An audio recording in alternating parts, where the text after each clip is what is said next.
perniagaan Nabi SAW dengan harta Khadijah dan menikahnya beliau dengan Khadijah radhiyallahu anha.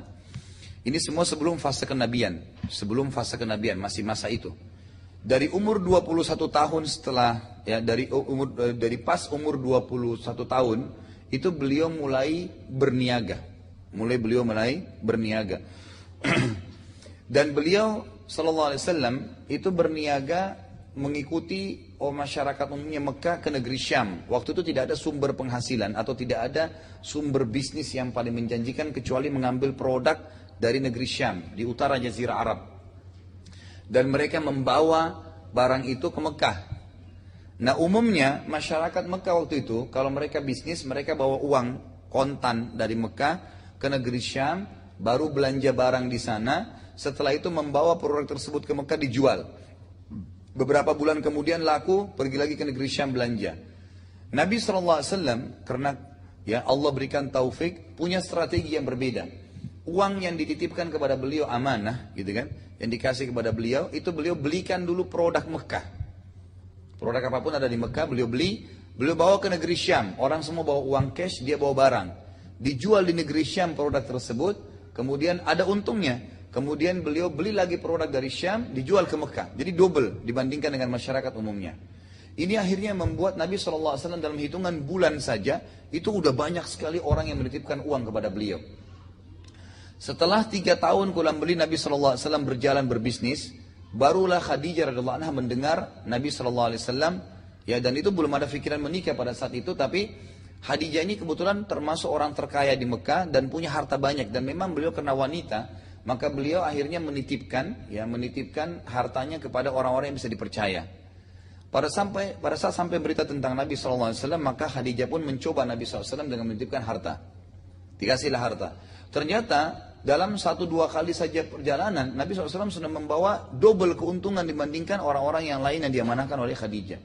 Sampai akhirnya Nabi SAW dipercayakan oleh Khadijah untuk memegang hampir seluruh hartanya. Hampir seluruh hartanya dikasih kepada Nabi SAW.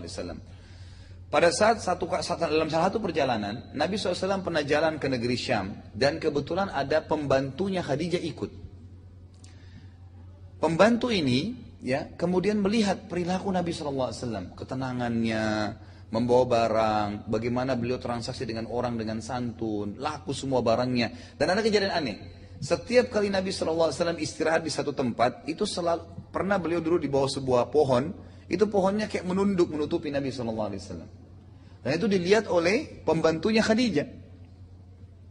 Dan banyak perilaku yang lain dilihat oleh pembantu tersebut. Waktu dia pulang lalu dia berkata kepada Khadijah, "Hai Khadijah, sungguh saya sudah lihat dari Muhammad sesuatu yang tidak pernah saya lihat dari orang. Dari akhlak, dari amanah. Bahkan ada yang aneh, setiap kali dia jalan, saya melihat ada awan yang menaunginya. Dan kalau dia duduk di bawah sebuah pohon, pohon pasti melindunginya.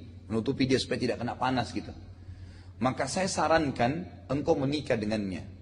Jadi saran dari pembantunya Khadijah tadi.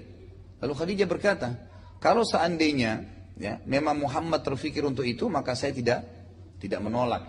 Maka ditanya, pembantu ini lalu datang kepada Nabi SAW mengatakan, "Hai Muhammad, apakah engkau mau mendapatkan kecantikan, kekayaan, serta kehormatan?"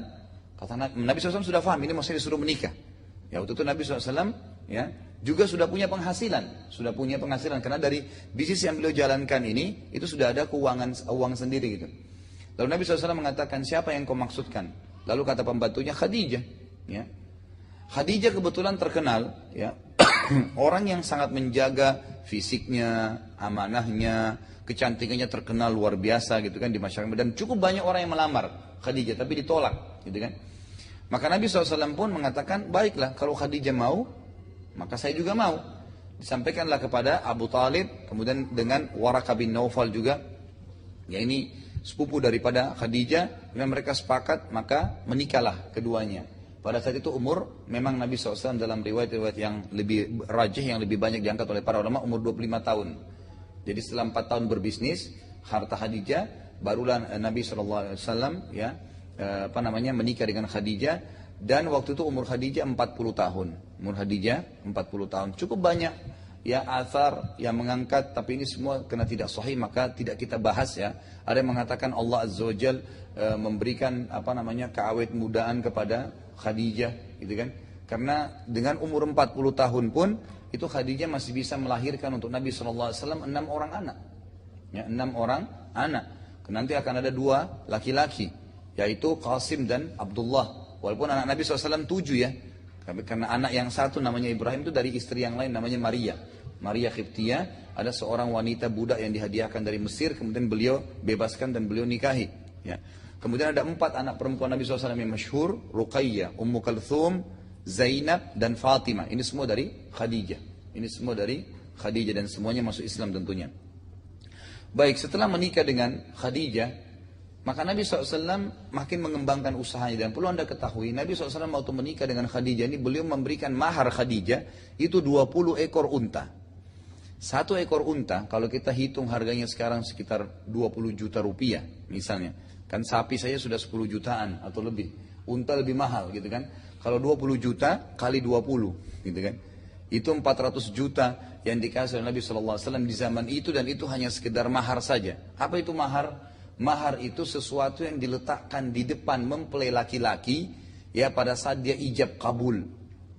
Itu mahar. Beda dengan biaya acara perkawinan umumnya gitu kan. Tapi ini diberikan Nabi SAW. Ini juga sekaligus membantah banyaknya orientalis yang mengatakan, orientalis ini orang-orang barat yang belajar Islam untuk mencari kelemahan Islam.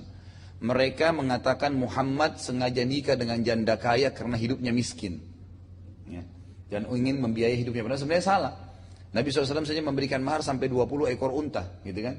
Dan beliau SAW setelah menikah pun tetap membisniskan uang Khadijah. Membisniskan uang tersebut. Ada juga sebuah kisah di sini. Kalau anda ingin tahu kenapa Nabi SAW diberikan julukan Al-Amin, orang yang terpercaya, ada alasannya.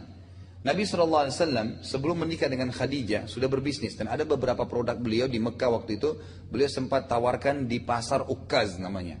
Kalau kita dulu, yang sekarang juga sudah dihilangkan ya, kalau tahun lalu ada pasar Seng kan di Mekah itu. Itu dulu wilayah pasar memang Ukkaz namanya, zaman Quraisy. Memang sudah pasar dari dulu gitu. Yang saya ketahui seperti itu ya, Allahu a'lam. Yang jelas di sini Nabi SAW pernah berdagang di situ, dan ada satu orang keluar dari kota Mekah, masuk dari luar kota Mekah masuk, beli barang Nabi SAW. Waktu sudah dibeli barang tersebut, maka orang itu berkata, "Hai Muhammad, saya titip dulu barang saya ini, saya akan tawaf." Baiklah, orang itu pergi tawaf. Kemudian setelah tawaf dia lupa kalau dia belanja barang Nabi SAW, lalu dia pulang ke kampungnya.